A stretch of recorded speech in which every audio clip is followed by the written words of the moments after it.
to complete a time plot, you can either use a data set again or enter things in. I am actually going to use one of the examples from the textbook. So I'm going to click on my computer, click on Browse, and I've got my Excel files open here that I downloaded from the internet, from the textbook website. And I'm going to do EG1-10. So if you want to work along with me, make sure you have your Excel files downloaded and you can open up this file as well. Otherwise, I just leave everything else as is. There are a lot of different things you can load there, but then just click on Load File, and I will enter it in. This particular data set gives a date column already and then has the variables. Sometimes you will actually need to manually enter the dates, which I will show you here shortly. So we are going to go, graphics, and we're going to go to index/time plot.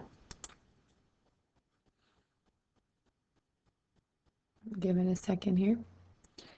We are going to select the column of depth, and I'm not going to choose anything else. I'm just going to choose my column because depth is the one that I'm going to actually graph on my vertical axis.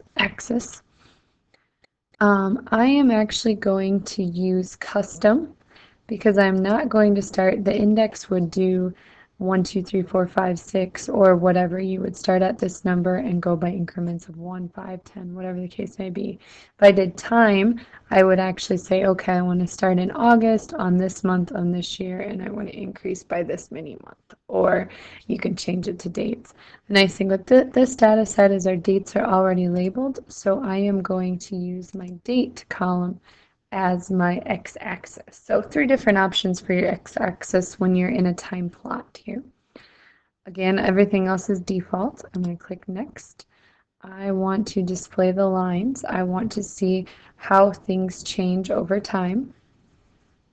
I'll click next again. Again, I'm not concerned with labels, so I'm going to leave that one blank. Again, leave this one default and click Create Graph. You should have a time plot that looks just like the ones in the notes. As you can see, the nice thing with a time plot and why you want to connect it with lines is that you are able to see the trends over time. So August 15th, we had a peak. November 1st, there was a peak. August 24th, there was a peak. And I think this was looking at water depth or something along those lines. Again, you can also see the cycles. That's important. It starts low, goes up, goes down, goes up, goes down. So you can kind of see how it cycles, and it's a pretty consistent cycle. You know, it's a peak and then a valley and a peak and a valley. There's not one major peak and then a long plateau or something along those lines. It's a pretty cyclical bit of data.